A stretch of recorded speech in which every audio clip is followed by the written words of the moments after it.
Comment avoir une vie parfaite? Je sais que certains d'entre vous sont déjà impatients. Ils se disent, waouh, ça c'est une question difficile. Est-ce qu'il connaît la réponse?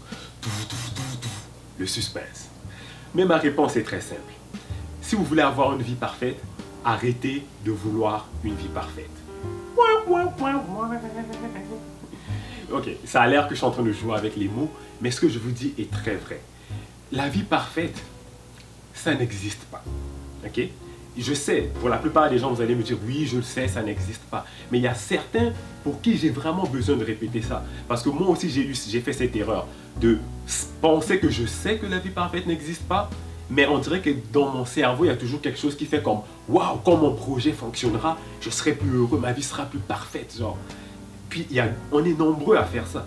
On pense que si on a plus d'argent, la vie sera plus parfaite. Ah, ma vie parfaite, c'est moi avoir une belle famille, avoir un bon travail, habiter dans une meilleure maison, ainsi de suite. Puis ça, hein, c'est la pire des choses à faire. Pourquoi? Premièrement, la vie parfaite n'existe pas. Tout simplement parce que sur Terre, il n'y a rien de parfait. Ok? Il n'y a rien, même pas la nature. Il y a des forêts dans lesquelles si on vous balance là-dedans, votre durée de vie ne sera même pas d'une semaine. Pourtant, on pense que la nature est parfaite. Il n'y a rien de parfait. Si c'était parfait, ça serait le paradis. That's it. Donc, la vie parfaite, là, c'est déjà une idée qui est fausse à la base. Donc, deuxièmement, la vie parfaite n'existe pas tout simplement parce que si vous pouvez avoir la capacité, ok, de créer votre propre monde, où est-ce que vous allez mettre vos propres règles, là, il y aurait une possibilité que ça existe.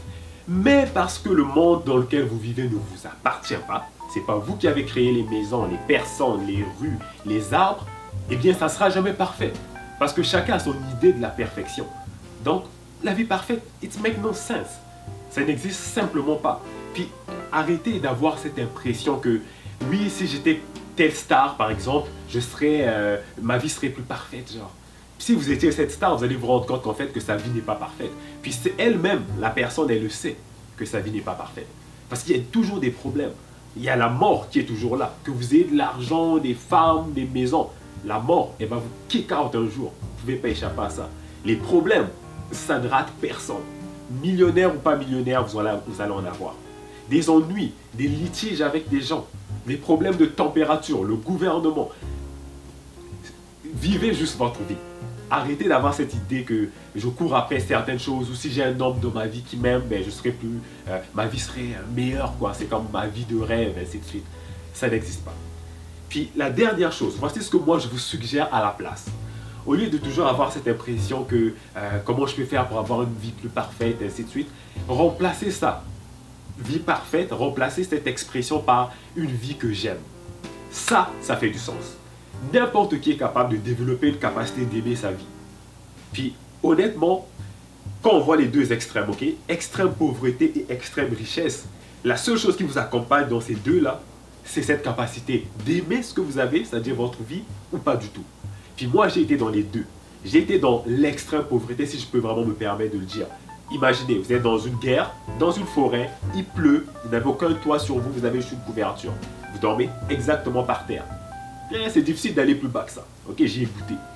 Complètement l'opposé. Enfant d'ambassade, enfant de diplomate dans une ambassade, véhiculé, logé, nourri, ainsi de suite. Et j'y ai goûté aussi. Puis dans les deux, je vous assure, c'est le même truc qui se répétait. C'est que si je n'étais pas capable d'apprécier ce que j'avais, j'étais malheureux. Je pouvais être aussi malheureux quand j'étais en pleine guerre que quand j'avais tout à l'ambassade. Et je suis sûr que si vous demandez à des millionnaires, ils vont vous dire la même chose.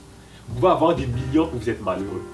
Donc, l'idée d'une vie parfaite, ça n'existe pas. Okay? Laissez ça de côté. Juste développer cette capacité à dire, tu sais quoi, au lieu de courir après une vie parfaite, je vais apprendre à aimer ma vie. Je vais, entre parenthèses, courir vers une vie que j'aime. Faire des choses que j'aime. Développer des habitudes, d'adorer les choses que je fais. De donner de la signification, avoir de la gratitude pour ce que vous avez déjà. Et pour ce que vous allez accomplir plus tard. Je ne dis pas qu'il ne faut pas avoir des rêves ou bien qu'il ne faut pas travailler fort pour avoir une meilleure vie. Non, moi j'adore ça. Au contraire, continuez à y travailler. Mais gardez à l'esprit que la vie ne sera jamais parfaite, peu importe quel niveau vous allez atteindre. Développez à la place la capacité d'aimer ce que vous avez déjà.